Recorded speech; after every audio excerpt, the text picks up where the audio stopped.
आज हमारी धरती पर 7 अरब से ज्यादा की संख्या में लोग रह रहे हैं। लेकिन एक सवाल जो हमेशा हमारे दिमाग को परेशान करता है कि आखिर इंसान आए कहां से? इंसानों का जन्म हुआ कैसे? धरती पर इंसानी बस्तियां बनी कैसे? आज जहां हम हैं वहां कभी डायनासोर्स का राज था, तो फिर ऐसा क्या हुआ कि डायनासोर्स की जगह इंसानों ने ले ली?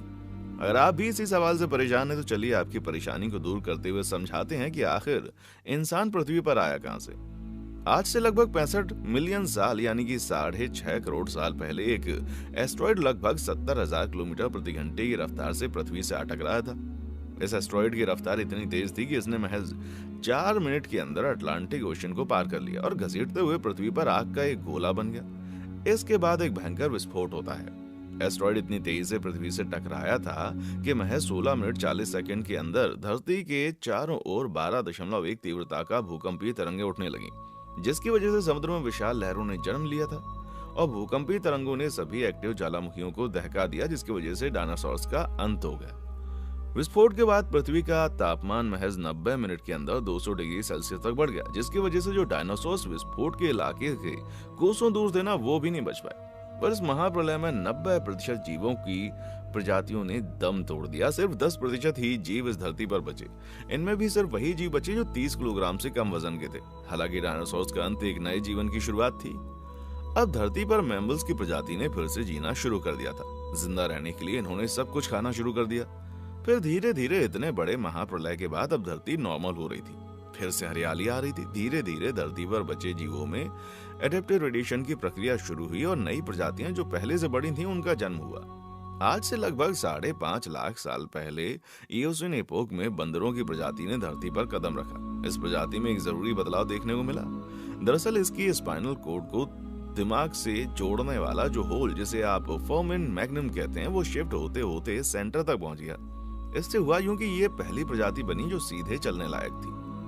ये बात है आज से लगभग 4.7 करोड़ साल पहले की, जब पृथ्वी के वातावरण में लगातार बदलाव होने शुरू हुए।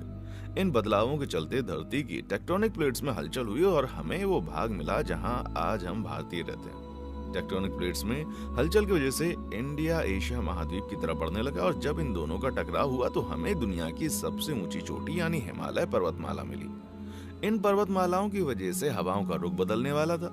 इनसे पिघलकर जो बर्फ गिर रही थी आगे चलकर वही नदियों में बदलने वाली थी। जी हाँ, वही नदियां जो आज आपकी प्यास बुझाती हैं। आज से लगभग 2 से 3 करोड़ साल पहले ओलिगोसिल इपोक में एक बड़ा परिवर्तन देखने को मिला। अब धरती पर ऐसे जीवों ने जन्म लिया जो खुले मैदानों में रह सकते थे। यहीं से हमें बिग कैट्स जैसे शिकारी जानवर मिले जो दूसरों को मारकर खाने में सक्षम थे। लगभग 1 करोड़ साल पहले तक धरती पूरी तरह से वो रूप ले चुकी थी जिसमें इंसान बस सकता था। आज जैसे पृथ्वी को हम देखते हैं ना, वैसा रूप 1 करोड़ साल पहले तक लगभग तैयार हो चुका था। सभी महाद्वीप भी अपनी अपनी जगह पर पहुंच गए थे, लेकिन 40 लाख साल पहले फिर से टेक्टोनिक प्लेट्स में हलचल हुई, जिससे ईस्ट अफ्रीकन रिफ्ट वैली का निर्माण हुआ। इस पर्वत श्रृंखला ने जहां के जंगलों को हवा और पानी से दूर कर दिया, जिस वजह से यहाँ के घने जंगल सूखे मैदानों में तब्दील होने लगे, जो कि यहाँ रहने वाले एप्स के लिए खतरा था।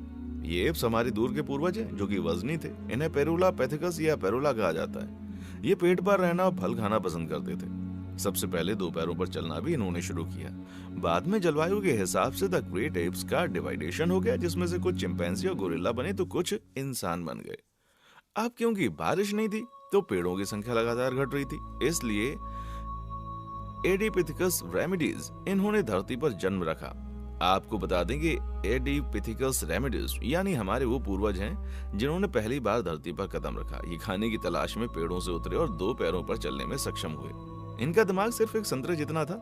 ये 4 फीट तक लंबे थे, जो चलते चलते खाना और दूर तक नजर रखने का काम करते थे। समय के साथ साथ हमारे पूर्वजों का दिमाग और शरीर दोनों ही बदल रहा था। 23 लाख साल पहले होमो हेबिलिस धरती पर विकसित हुए, जिन्होंने पत्थरों से धारदार हथियार का विकास किया। पत्थरों के इस्तेमाल ने हमारे पूर्वजों के हाथों और उंगलियों को मजबूत बनाया। समय ने फिर से रफ्तार पकड़ी और फिर धरती पर हुए होमो इरेक्टस। बाकी जानवरों से होशियार होमो इरेक्टस ने ही आग की खोज की। आग का आविष्कार इनके लिए सबसे बड़ी खोज था, क्योंकि आग के बदौलत ये जंगली जानवरों से बचने के लिए मशाल आदि का प्रयोग करते थे। ये सिर्फ जंगली जानवरों से बचने के लिए नहीं, बल्कि सर्द मौसम में खुद को गर्म रखने के लिए भी आग का इस्तेमाल करते थे। यहीं से हमारे पूर्वजों ने खाने को पकाकर खाना शुरू किया। पकाकर खाने में मेहनत कम होती है, ये बची हुई मेहनत इन्होंने दिमाग में खर्च की, जिससे कई तरह की चीजों की खोज हुई। अब इन्होंने परिवार बनाना भी शुरू कर दिया था। यहाँ से इंसान के दिमाग ने अपना असली शेप लेना शुरू किया और लगभग 2 लाख साल पहले इंसान अपने असली रूप में आ गया। इस समय तक आवाज की नली भी गली में ऊपर की तरफ आ चुकी थी, जिस वजह से हम बोलने लगे थे। जानकारी एक पीढ़ी से दूसरी पीढ़ी में पहुंचनी शुरू हो गई। आज से लगभग 1 लाख साल पहले इंसान इतना कैपेबल हो गया था कि वो धरती पर कहीं भी जा सके। मजबूत हाथ पैर और शरीर के साथ साथ दिमाग ने भी तरक्की कर ली थी।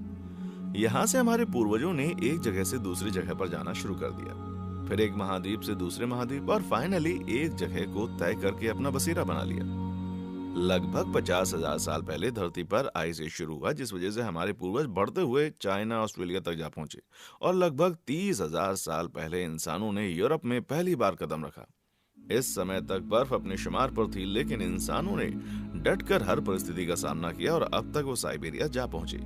समय के बढ़ने के साथ साथ इंसानों में विकास की रफ्तार पकड़ती गई। अब तक इंसान बर्फीले इलाके के साथ साथ सूखे मैदान, ऊंची पहाड़ियों से लेकर घास के मैदान हर जगह पहुंच गए और इंसानी बस्तियों को जन्म दिया। अब तक इंसानों ने खाने की तलाश में खेती और पशुपालन भी शुरू कर दिया। धीरे धीरे इंसानी बस्तियां कस्बों और कस्बों से कॉलोनीज में बसती गई। पशुपालन से दूर अब तरह तरह के व्यापार को इंसान जन्म दे चुका था। धीरे धीरे इंसानों ने विज्ञान तकनीक के क्षेत्र में गति की। इसी विज्ञान और तकनीक की मदद से आज इंसान चांद पर पहुंच गया है और सिर्फ चांद पर ही नहीं, दूसरे प्लैनेट्स पर जीवन बसाने की भी सोच रहा है, ताकि फिर से कोई एस्ट्रॉयड हमारी इस खूबसूरत दुनिया को बेरंग न कर दे। उम्मीद है दोस्तों कि आप समझ गए होंगे कि धरती पर इंसानों का जन्म कैसे हुआ, किस तरह हम बंदरों से इंसान बने और कैसे पत्थरों से बने हथियारों का आविष्कार करने वाले हम इंसानों ने आज बड़े बड़े एरोप्लेन, ट्रेन और बस जैसी चीजों का आविष्कार कर लिया है। वीडियो पसंद आए तो लाइक और शेयर करना ना भूलें और अगर इसी तरह की वीडियोस आगे देखना चाहते हैं तो बिना देरी किए चैनल को सब्सक्राइब करें। मिलते हैं अगली वीडियो में, तब तक अपना ध्यान रखिए। देखने के लिए शुक्रिया।